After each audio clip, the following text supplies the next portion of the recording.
Hey guys, it's Jake here. I'm going to do a little unboxing, a little proof of life concept. A little proof of life video. I'm still alive. I'm not going to edit stuff out of this thing. I still got my cold. You can probably hear it in my voice. I might, do some snot sucking through my nose. I might do some coughing and stuff. If you don't like those sounds, stop watching right now, because that might happen. It might not. I don't know. I don't know how long this video is going to be. I bought a knife. This is a used knife, lightly used, from the Big Canucker. The Big Canucker had a little sale. He posted that on, I think, Monday or whatever, selling 3 knives or whatever it was. And there was one of those. The price was just too good for me not to say, yeah, that I'd like to get that. So, oops, pulled on that cable there. Safely, nicely packed. Let me dump this over here. Come on, whoever you are.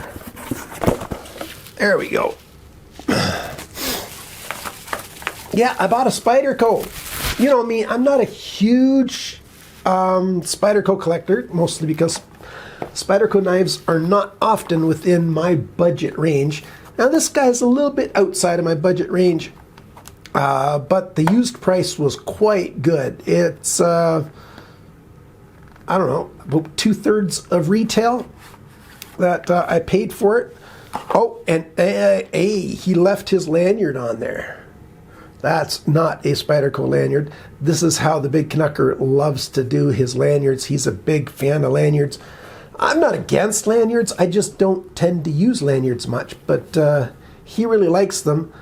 And this guy is the SPYOPERA. The SPYOPERA from Spyderco. Was it 4 years ago? 3 years ago it came out? Something like that? I forget exactly. And this is made in Maniago, Italy, is what it says on the blade right there, by Lion Steel. One of the guys at Lion Steel by the name of Max, that's the whole name that we got, is the designer of this, and the Lion Steel version does not have the Spidey hole. That's the main change that they did for this knife for the Spyderco version. We got your wire clip. That's, I don't know, that's probably also a change. I didn't look up the original knife from Lion Steel. I forget what name they gave it. Just the Opera? I don't know. I didn't look it up. But the Spyderco version's got the typical Spyderco clip, which I'm quite fond of their clip. Right and left, and that's the Big Canucker's lanyard on there. I'm going to leave it on there for now, at least while I play with it for a while. He did sharpen it, so this does not have the factory edge on it anymore. We've got a flat grind, comes quite high. You can call it a full flat grind, because if this didn't come up here, that would have been a full flat grind. A rounded spine or crown all the way down the handle. It's a lockback or backlock design. That's a very crisp lock. Yeah, you can tell that's not being opened and closed very often. It's very crisp indeed still. And I think it's supposed to have ball bearings in there. So there you go, yeah. Comes 2 ways. The most common way is with this brown micarta and this M390. It's the particle steel version of M390. And the other way is to get it with a Damascus.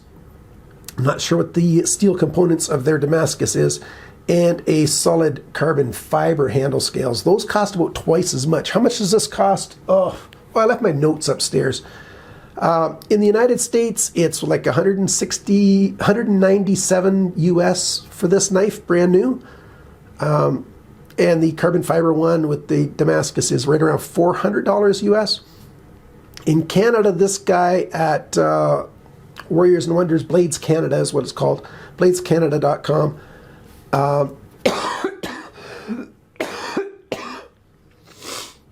This guy's $265 right now. And I paid $155 shipped.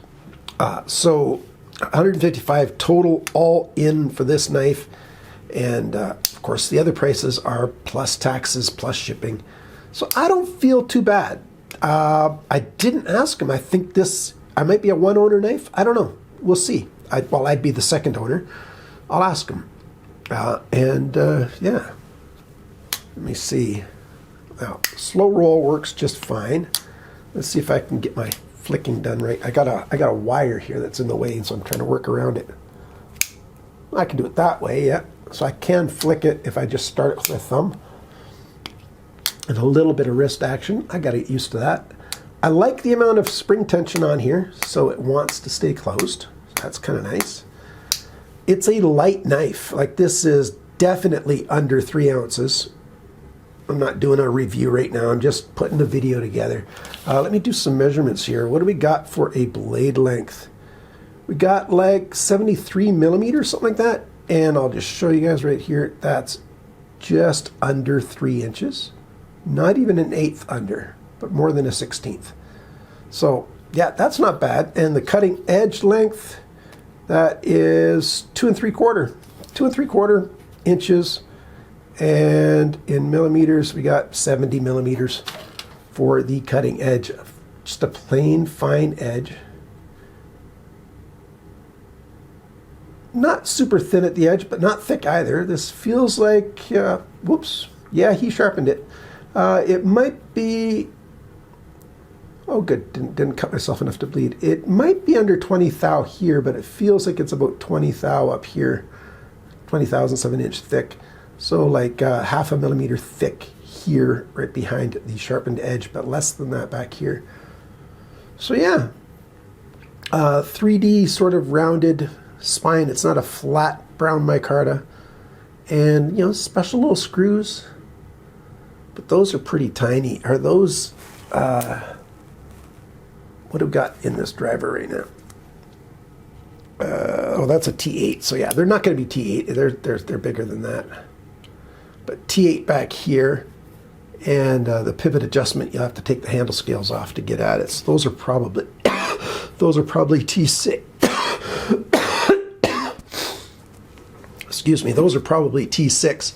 I will hopefully have. Excuse me.